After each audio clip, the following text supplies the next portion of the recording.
2016 Audi S8 Plus with 4.0-liter twin-turbo V8.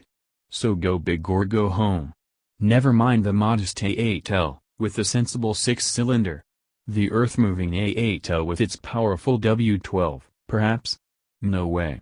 You didn't get to the top by being timid or ostentatious, so you choose the new 2016 S8 Plus, with a 605 horsepower version of Audi's 4.0-liter twin-turbo V8, available with an $11,000 dynamic package that adds ceramic brakes, a sportier exhaust, a rear carbon fiber lip spoiler so tiny you are surprised it does anything, and a boost and govern top speed from 155 miles per hour to 190.